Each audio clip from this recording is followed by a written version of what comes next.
Let's feel the nature. চলো এক নজরে দেখে নেওয়া যাক চরকুকরিমুকরির অপূর্ব কিছু মুহূর্ত।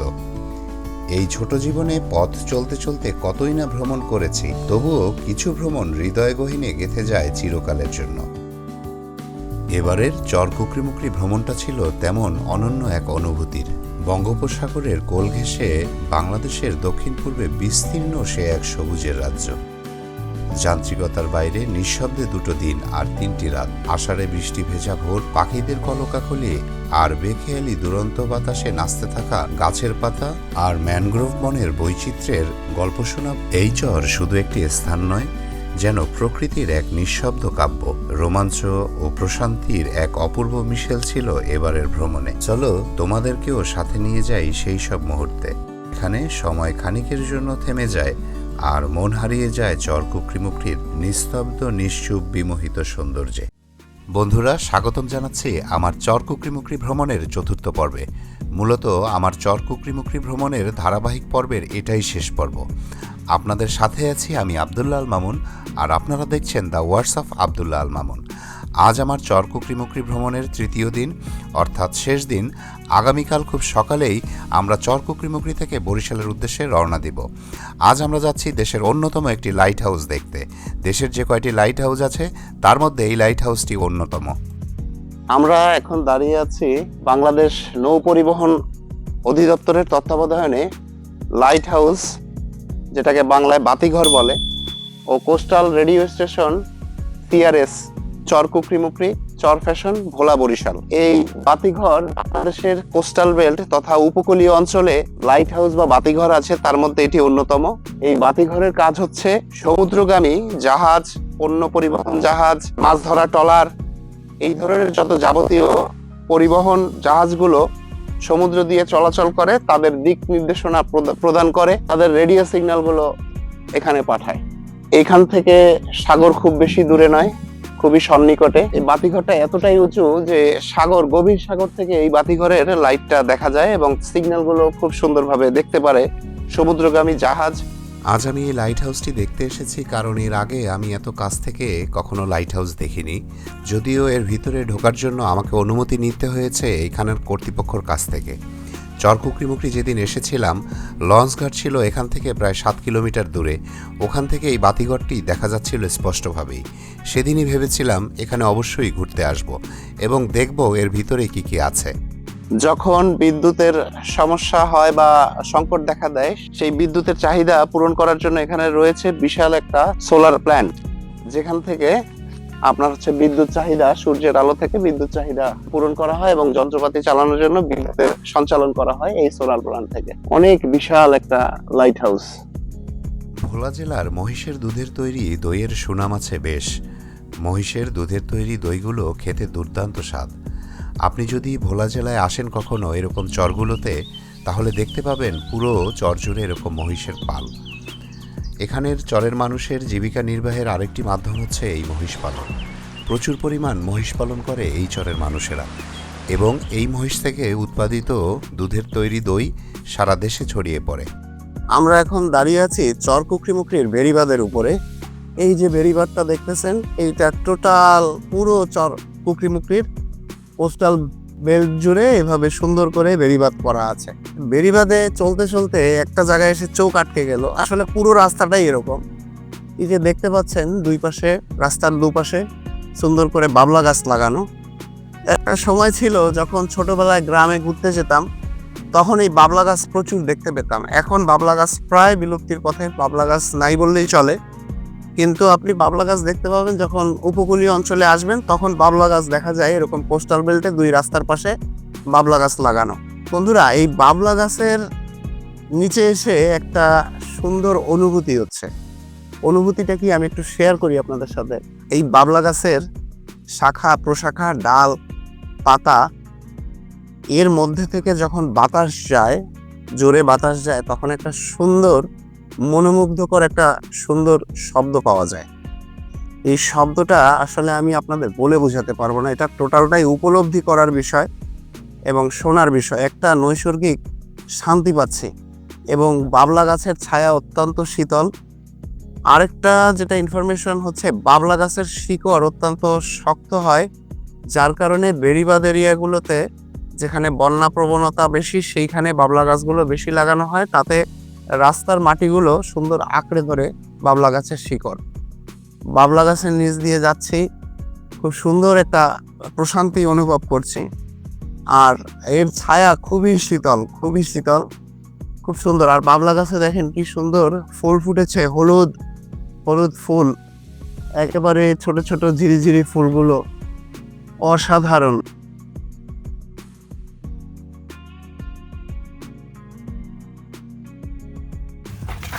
আমরা বনের মধ্যে ঘুরতে ঘুরতে চরকুকরিমুকরির একটা শেষ মাথায় আসলাম। এখানে এসে দেখতে পেলাম ভাইয়েরা মধু সংগ্রহ করতেছে, একেবারে খাঁটি মধু। আপনারা কি এইমাত্র চাক ভেঙে আনছেন? জি জি জি। আচ্ছা, এই মধুগুলা কিরকম বিক্রি হয় বাজারে? 1200 টাকা কেজি। 1000 থেকে 1500-র মধ্যে। জি। আপনাদের তো অনেক কষ্ট হয় এগুলো সংগ্রহ করতে, অনেক না? কষ্ট না। এর যা ঘ্রাণ, একেবারে সতেজ অর্গানিক জিনিস, এর ঘ্রাণ অতুলনীয়। দুপুরের খাবারের আমাদের যে আইটেম, সেটা হচ্ছে আমাদের এইখানের এই যে ম্যানগ্রোভ বন, চরকুকরিমুকরির যে ম্যানগ্রোভ বন, সেই বন থেকে সংগৃহীত কাঁকড়া এবং নদীর চিংড়ি। কাঁকড়ার টেস্ট অসাধারণ, কাঁকড়া আমার খুবই পছন্দ। আমার ভাই চাকরি করেন এখানে, উনি আমাদেরকে যে সুযোগ সুবিধা দিয়েছে তা বলার বাইরে। এটা তাকে ধন্যবাদ দিয়ে আসলে শেষ করা যাবে না। আমি আমার বড় ভাইকে বলেছিলাম যে একটু কাঁকড়া খাবো, উনি কাঁকড়ার অ্যারেঞ্জমেন্ট করছে, চিংড়ির অ্যারেঞ্জমেন্ট করছে, সাথে হচ্ছে আমাদের এই যে সাদা ভাত। আসো, সাদা ভাত। আজকের দুপুরের খাবারটা হবে সেই।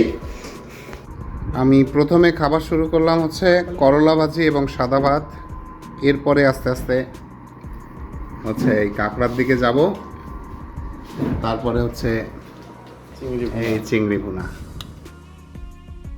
আমরা দুপুরের খাওয়া দাওয়া শেষ করে রুমে গিয়ে রেস্ট নিয়ে আবার বের হলাম নদীর পাড়ের পড়ন্ত বিকেলের সৌন্দর্য উপভোগ করতে। আগেই বলেছিলাম এই চরকুকরিমুকরির গোধূলি অসম্ভব সুন্দর। আগামীকাল চলে যাব এই চরকুকরিমুকরি থেকে। যাওয়ার আগে এই গোধূলির সুন্দর সময়টাতে যদি মনকে অবগাহন না করাই, তাহলে একটা আক্ষেপ যে থেকেই যাবে। পৃথিবীর সুন্দরতম দৃশ্যগুলোর মধ্যে এই গোধূলি অন্যতম সুন্দর। সূর্যের শেষ আলোয় নীল নদীর বুকে পড়ে ঝিলমিলি এক ক্যানভাস, হালকা বাতাসে ঢেউ খেলতে থাকে স্মৃতির পাতায়। চারপাশ নিস্তব্ধ হলেও এই নীরবতার মাঝেই লুকিয়ে থাকে গভীর শান্তি। গোধূলির এই মুহূর্তে সময় থেমে যায় কিছুক্ষণের জন্য। শহরের কোলাহল, জীবনের তাড়া সব কিছু পিছনে ফেলে প্রকৃতি শুধু একটা কথাই বলে, আসো, দেখো, আর আমাকে অনুভব করো। এই চরকুকরিমুকরি যে ভ্রমণে আসলাম, এইখানের সার্বিক সহযোগিতায় ছিল আমার বড় চাস্তো ভাই, আপন চাস্তো ভাই। উনি ফরেস্ট ডিপার্টমেন্টে চাকরি করে।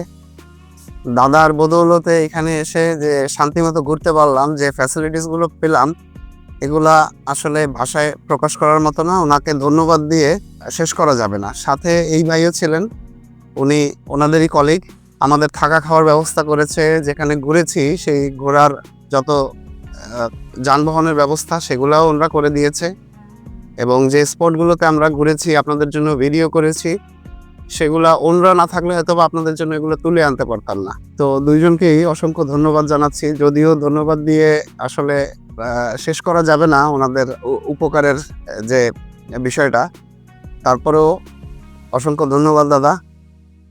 ঘড়ির কাঁটায় এখন সকাল 7টা। আমাদেরও বিদায় ঘণ্টা বেজে গিয়েছে।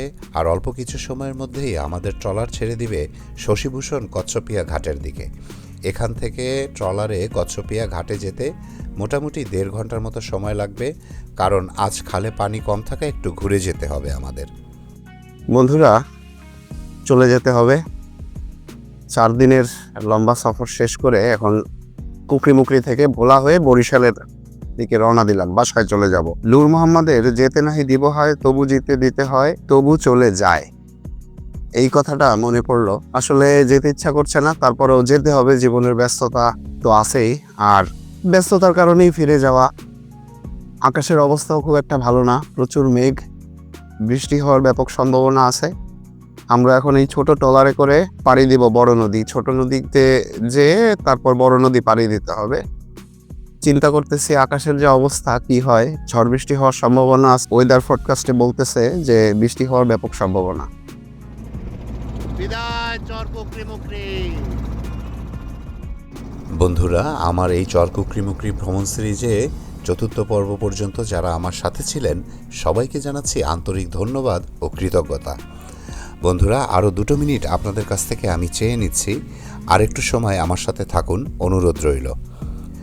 আমি আমার এই ছোট জীবনে আল্লাহর রহমতে বাংলাদেশের অনেক জায়গায় ট্রাভেল করেছি। এইবারের ভোলার চরকুকরিমুকরির ট্রাভেলটা ছিল আমার জীবনের স্মরণীয় একটা ট্রাভেল, যা হৃদয়ে জায়গা করে নিয়েছে।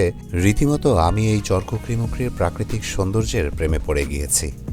আমি ঠিক করেছি আমি আবার যখন সময় পাব তখন এই চরকুকরিমুকরিতে আবার ঘুরতে আসব।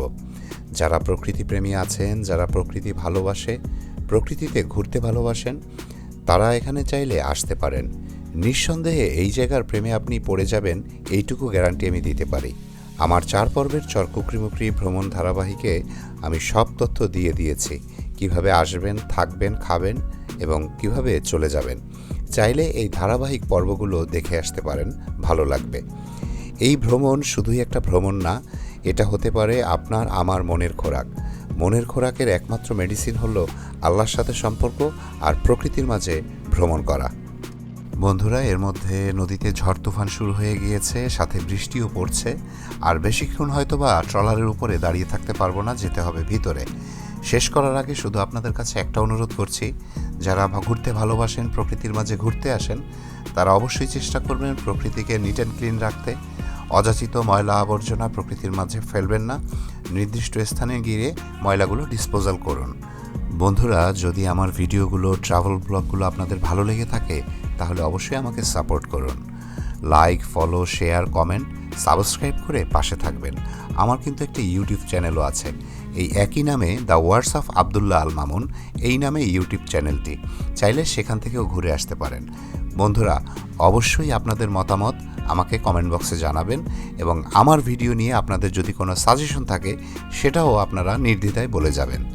বন্ধুরা, আবার আপনাদের সাথে দেখা হবে নতুন কোনো জায়গায় কিংবা পুরনো কোনো পথের মোড়ে। ততক্ষণ পর্যন্ত সবাই ভালো থাকেন। আল্লাহ হাফেজ।